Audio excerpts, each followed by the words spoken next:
When we first brought our cats home, the thing that worried me most wasn't the food or the litter or even the space. It was that they hid and they didn't come out. They wouldn't eat in front of us, they ran every time they heard footsteps, and I remember thinking, what if they never feel comfortable here? So if you just brought a new cat home and they're hiding right now, this is the video I wish I had, because bonding didn't look anything like I expected at first, and that almost made me think that I was doing something wrong.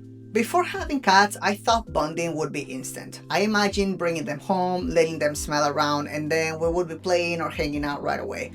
But that's not what happened. They hid. They stayed quiet, and I realized I had completely forgotten something important: the adjustment period. I had memories of having a cat growing up, but I didn't remember the beginning. The part where everything is new: the smells, the sounds, the people, the space.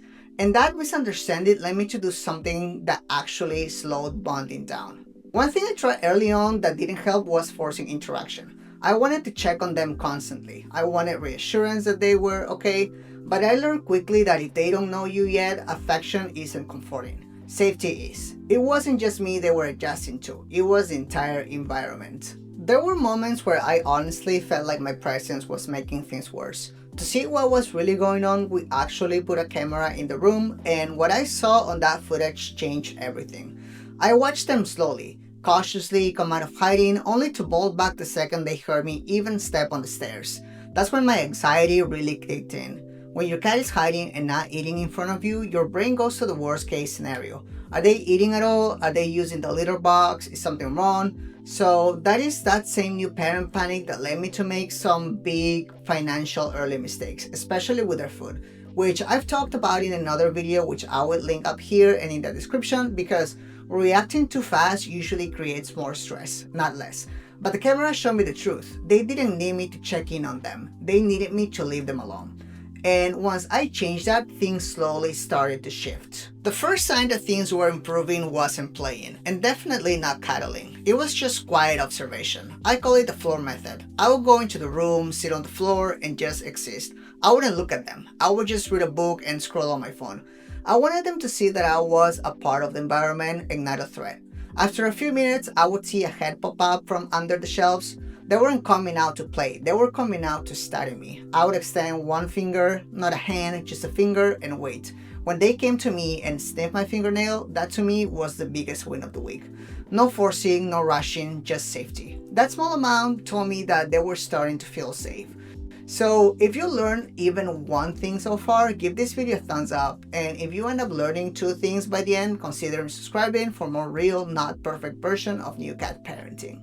What actually built trust wasn't a shortcut. It was realizing I had 2 totally different personalities in one apartment. With 2 cats, the timeline myth fell apart immediately.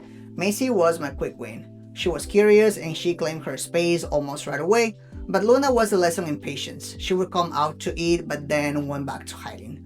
Same space, same approach, but totally different timelines. I realized that bonding usually happens when you stop trying to insert yourself into their world and start making space for them to come into yours.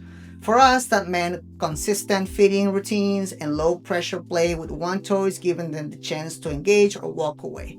That mindset shift changed everything for me, and it's actually one of the big lessons that I talk about in my Honest Truth video, which I will link up here and below. But seeing it happen between Maisy and Luna was the moment it finally made sense. Looking back, understanding that cats don't bond on your timeline would have saved me a lot of unnecessary anxiety in those first few days. The moment I knew we were bonding wasn't dramatic. It was a weekend day. I was watching TV and they came to sit next to me on their own. Luna started purring when I pet her, and later that day Maisy came to me because she wanted to play. That's when I realized they weren't just tolerating me anymore. They trusted me. I wish someone had told me this earlier. Bonding with a cat takes time. It can't be rushed, and it doesn't look the same for every cat. If you just brought a new cat home and they're hiding right now, that doesn't mean that you're failing. It means that they're adjusting. And once they feel safe enough to be themselves, you will meet the most quietly loyal companions. If this helped you feel calmer, share it with someone who just adopted a cat, and I'll link a few related videos in the description that helped me along the way.